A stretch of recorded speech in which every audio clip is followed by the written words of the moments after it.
किसी गरीब की मदद नहीं कर सकते तो तुम्हें उनको इस तरह परेशान करने का कोई अधिकार नहीं है। क्या इन लोगों को जीने का अधिकार नहीं है? तू होती कौन है हमसे जुबान लड़ाने वाली? अगर ज्यादा बकबक करेगी तो यहीं उठा के पटक दूंगा, कोई बचाने भी नहीं आएगा। देखती हूँ तू कैसे मेरे सामने गरीबों को परेशान करेगा। मैं तेरी सारी अकड़ निकाल दूंगी, तो फिर देख इसका अंजाम क्या करती हूँ मैं। शायद तू अभी मुझे जानता नहीं है कि मैं कौन हूँ। क्या हुआ जब आईपीएस मैडम सादे कपड़ों में भूखे बेघरों को खाना खिला रही थी? फिर पुलिस वाले ने पकड़कर मार दिया, थप्पड़। इसके बाद जो हुआ जानकर आपके होश उड़ जाएंगे। हिमाचल प्रदेश के ज्वालापुर की तंग संकरी गलियों में उस रात सन्नाटा छाया था। सड़क की बगल में सिकुड़े बैठे कुछ लोग, जिनकी जिंदगी न चादर में ढकी थी, न उम्मीद में, न खाना, न सही कपड़े, बस टूटी रोटी की याद और ठंड से कांपते दिन रात। दिन में किसी तरह जीने का संघर्ष और अंधेरा होते ही उनकी लड़ाई और गहरी हो जाती, भूख से, ठंड से और जिंदा रहने की इच्छा से।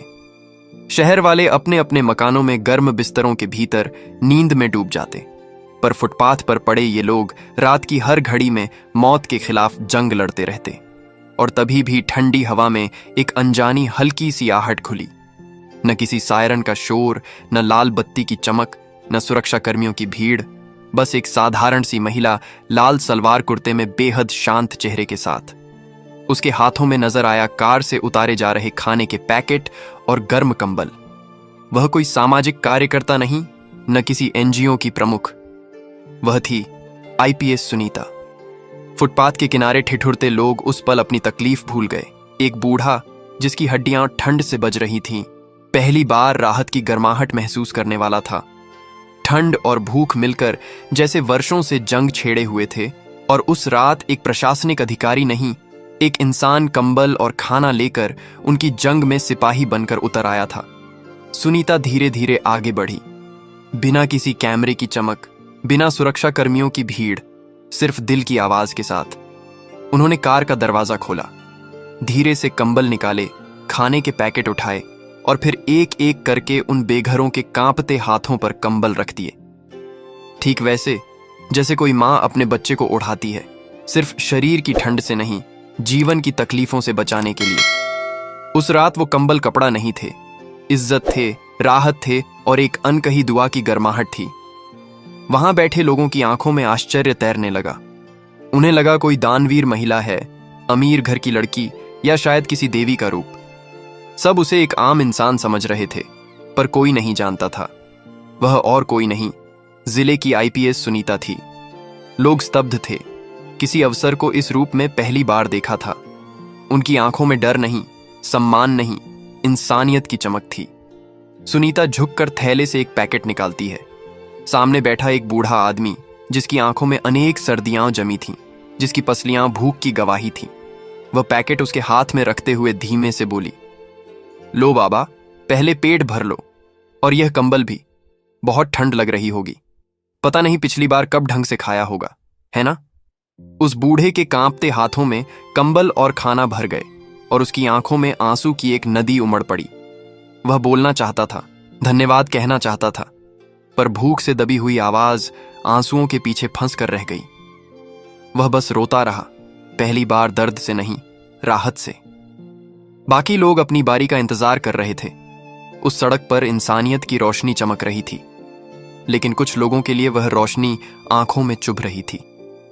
पास में खड़े कुछ पुलिस वाले, जो रोज उसी इलाके में अपनी धौंस दिखाकर खुद को मालिक समझते थे, अचानक आगे बढ़े। उनमें सबसे आगे था इंस्पेक्टर विजय। उसकी चाल में अहंकार, आवाज में बदतमीजी और रवैये में सत्ता की गर्मी। वह तेज स्वर में दहाड़ा, यह क्या तमाशा लगा रखा है? सड़क पर खाना बांटने की इजाजत किसने दी? सुनीता ने सिर उठाया, आवाज शांत लेकिन शब्द लोहे जैसे ठोस। भूखे लोगों को खाना देने के लिए इजाजत चाहिए? किस कानून में लिखा है? पुलिस वाला हंस पड़ा। उसकी हंसी में तिरस्कार और आंखों में अहंकार की ठंडी चमक थी। अरे बड़ी आई समाज सेविका, यहां से दफा हो जाओ, वरना। सुनीता की आवाज अब बर्फ की तरह ठंडी थी, लेकिन उसमें ऐसा तेवर था जो किसी भी ताकत का गुरूर तोड़ दे। वरना क्या?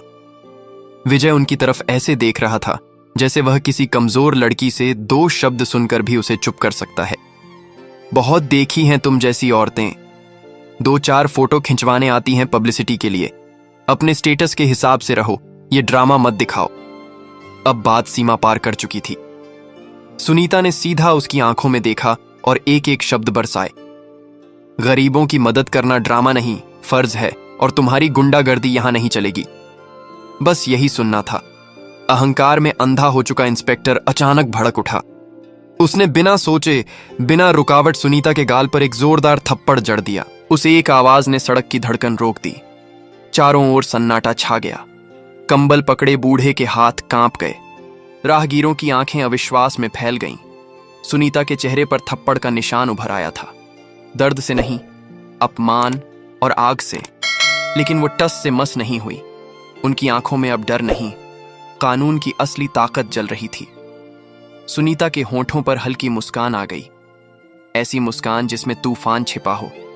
धीरे से बोली, अगर मैं अभी अपनी पहचान बता दूं तो तुम्हारी धौंस एक पल में खत्म हो जाएगी। लेकिन मैं देखना चाहती हूं आम गरीबों के साथ तुम कैसा व्यवहार करते हो। यह नाटक अभी और आगे बढ़ने दो। उनकी आंखों में चुनौती थी और पुलिस वालों के जीवन का सबसे बड़ा पछतावा अब शुरू होने वाला था। असली तूफान अभी बाकी था। उन्होंने विरोध नहीं किया। पुलिस वालों ने उन्हें जबरदस्ती हथकड़ी लगा दी। लेकिन अब सड़क पर खड़े लोग चुप नहीं थे। किसी ने मोबाइल निकालकर वीडियो बनाना शुरू कर दिया। किसी ने नारे लगाने शुरू कर दिए, अन्याय नहीं सहेंगे, गरीबों का हक छीना तो लड़ेंगे। भीड़ बढ़ने लगी। लोग भड़क चुके थे। किसी को नहीं पता था कि यह कोई आम औरत नहीं, बल्कि इसी जिले की आईपीएस है। पुलिस वालों को भी अंदाजा नहीं था कि वे किस तूफान से टकराने जा रहे हैं। उन्हें लगा कि वे हमेशा की तरह एक और आम औरत को धक्का दे रहे हैं। लेकिन वे यह भूल चुके थे कि जहां इंसानियत पर वार होता है, वहां एक औरत चिंगारी नहीं, आग बनकर खड़ी होती है। भीड़ से घिरी उस गली में जैसे ही पुलिस वालों ने उन्हें धक्का दिया, लोगों ने मोबाइल उठाए और रिकॉर्ड करते हुए सोशल मीडिया पर डालना शुरू कर दिया। किसी ने लिखा, 27 साल की लड़की बेघरों को खाना खिला रही थी और पुलिस वालों ने उसे मारा। किसी ने कहा, यह लड़की किसी एनजीओ से लगती है और शायद किसी बड़े घर की भी है। त्राही त्राही मच गई। यूट्यूब, फेसबुक, इंस्टाग्राम, हर जगह वीडियो वायरल। लोग चीखने लगे, गुस्सा उफान मारने लगा। तभी विजय गरज कर बोला, ले चलो इसे थाने और यहां का इंटरनेट बंद करो। पर अब लोग चुप नहीं थे। हवा बदल चुकी थी। अब बस इंतजार था उस पल का जब आम लगने वाली यह महिला अपनी सच्ची पहचान उजागर करेगी और पूरा सिस्टम थरथरा उठेगा। हवलदार आगे बढ़ा, चलो अब थाने में बात करेंगे। बहुत हो गई समाज सेवा। भीड़ सन्न हो गई। जीप दूर खड़ी थी, उसी तरफ उन्हें खींचा जा रहा था। सुनीता मैम शांत थीं। चेहरे पर गुस्से की कोई लकीर नहीं, लेकिन उनकी आंखों में कभी न बुझने वाली आग थी। विजय के चेहरे पर शिकार पकड़ने की खुशी थी। उसे लगा कोई आम औरत फंसी है।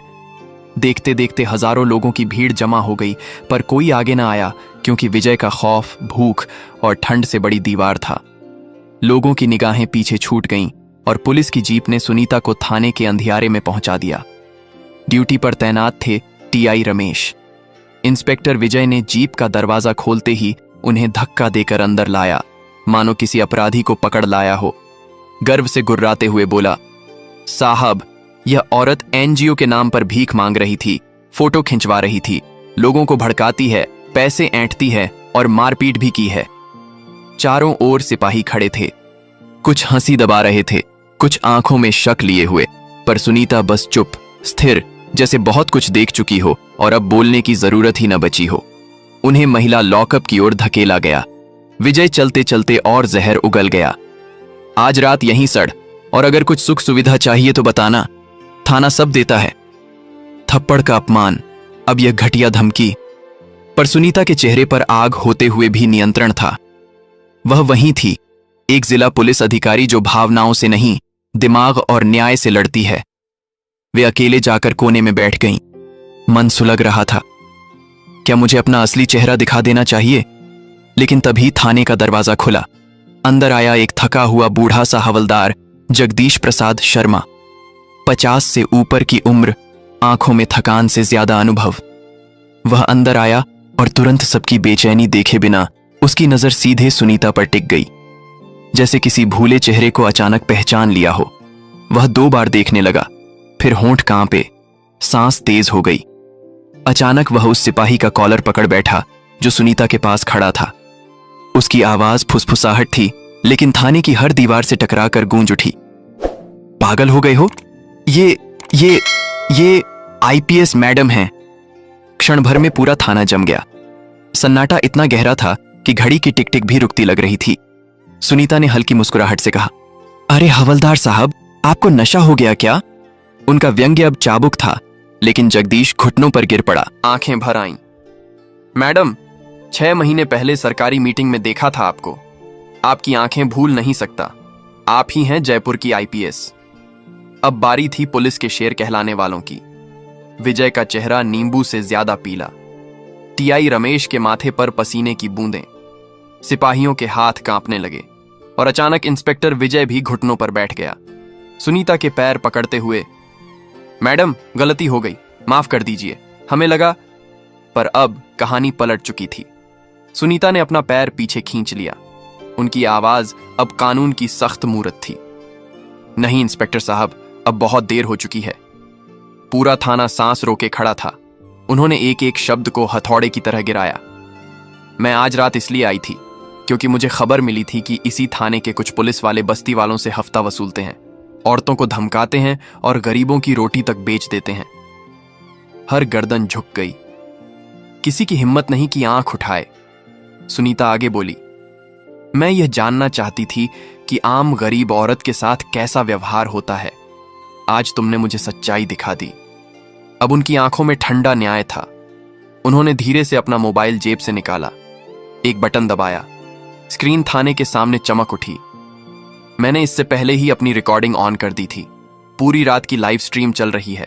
अभी इस वक्त 18,000 लोग देख रहे हैं। उनका स्वर नहीं गरजा, बस धीमा, मगर ऐसे उतरा जैसे बिजली एकदम ऊपर गिर जाए। थाने में पूर्ण सन्नाटा, किसी की सांस भारी, किसी की नजर नीची। इंस्पेक्टर के पैरों तले जमीन सचमुच सरक चुकी थी। आईपीएस मैडम ने वहीं खड़े होकर कॉल लगाया, पहले सीएम हेल्पलाइन पर, फिर सीधे डीजीपी को। जी, मैं बोल रही हूं, अभी लोकेशन खोलिए, थाने में हूं। जी हां, अभी कार्रवाई चाहिए। अब जो आगे हुआ वो सिर्फ घटना नहीं, इतिहास बन गया। दोस्तों, हर पुलिस वाले के चेहरे से रंग ऐसे उड़ गया जैसे किसी ने रात की ठंड में खून ही जमा दिया हो। सुबह 7 बजे इंस्पेक्टर विजय तुरंत सस्पेंड। उसका पुराना रिकॉर्ड उघड़ा। 8 मामले, जबरन वसूली, छेड़छाड़, बलात्कार और बस्ती में अत्याचार के सालों से दबे रहे शिकायतों के पहाड़ आज फट पड़े। थाने में एक महिला रोते रोते आई, ये शैतान मेरा पति है, मुझे भी मारता है। थाने की दीवारें तक शर्म से भर गईं। पुलिसकर्मी जो आंखें ऊपर उठाकर बात करते थे, अब नीचे देख भी डर रहे थे। मामला सीधा गया महिला आयोग। तभी दोस्तों, कल रात जो डर डर कर मैडम का साथ दे रहे थे, वही लोग आज थाने के बाहर बिजली सी गरजने लगे।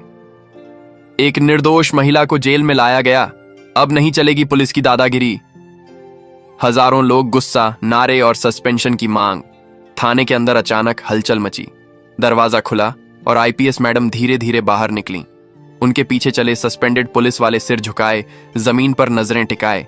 जैसे ही जनता ने विजय को मैडम के पीछे देखा, भीड़ उबलने लगी। मारो इसको, जनता पर गुर्राता था, आज क्यों चुप है? और तभी सायरन बजा। फिर 1, फिर 2, फिर 3 सरकारी गाड़ियां थाने के सामने आकर रुकीं। उनसे उतरे एसडीएम, एसपी, डीएसपी और पूरा प्रशासनिक स्टाफ। सब एक साथ आईपीएस मैडम को सलाम करने लगे। भीड़ चुप, जैसे किसी ने समय रोक दिया हो। आईपीएस सुनीता ने एसपी से कहा, इन गद्दारों का सस्पेंशन जारी रहे, नए और ईमानदार अधिकारियों की नियुक्ति करो। विजय सिर झुकाए खड़ा रहा। बाकी पुलिस वाले जनता से नजरें मिलाकर भी नहीं देख पाए। कुछ ही घंटों में पूरा थाना खंगाल दिया गया। भ्रष्टाचार की फाइलें एक एक करके खुलीं। पब्लिक हैरान, सब कुछ बदल रहा था। डीएसपी ने धीरे से पूछा, मैडम, आपने रात को अकेले यह सब क्यों सहा? सुनीता मैडम मुस्कुराईं, भीड़ की तरफ देखा और आगे बढ़कर बोलीं, कल रात आपने एक औरत की मदद की कोशिश की, वो मुझे अच्छा लगा। जहां गलत दिखे वहीं डट कर खड़े हो जाओ, समस्या की जड़ तक जाओ, सिर्फ शोर मत करो, यहीं समाधान जन्म लेता है। फिर उन्होंने उन झुके हुए पुलिस वालों की तरफ देखा। वर्दी पावर के लिए नहीं, सेवा के लिए होती है। जिस दिन जनता से ऊपर समझोगे खुद को, कानून तुम्हें नीचे गिरा देगा। और उस दिन थाने के बाहर तालियों की गड़गड़ाहट ने इतिहास लिख दिया। लोग रोए, गर्व से सीने चौड़े हुए। जिले में नए अधिकारी आए और जनता में एक नया साहस जन्म हुआ। तो दोस्तों, यह कहानी केवल मनोरंजन और शिक्षा के उद्देश्य से बनाई गई है। इसमें दिखाए गए सभी पात्र, घटनाएं और संवाद काल्पनिक हैं। किसी भी वास्तविक व्यक्ति, संस्था या घटना से इनका कोई संबंध नहीं है। कृपया इसे केवल कहानी के रूप में देखें और इसका आनंद लें। हम किसी की भावनाओं को ठेस पहुंचाना नहीं चाहते। अगर आपको यह कहानी पसंद आई हो तो इसे लाइक करें और ज्यादा से ज्यादा लोगों तक शेयर करें। कमेंट करके बताएं कौन सा कदम सबसे अच्छा लगा और हमारे चैनल स्टोरी दर्पण को सब्सक्राइब करना ना भूलें, क्योंकि हम आपके लिए ऐसे ही प्रेरणादायक कहानियां लाते रहेंगे। धन्यवाद।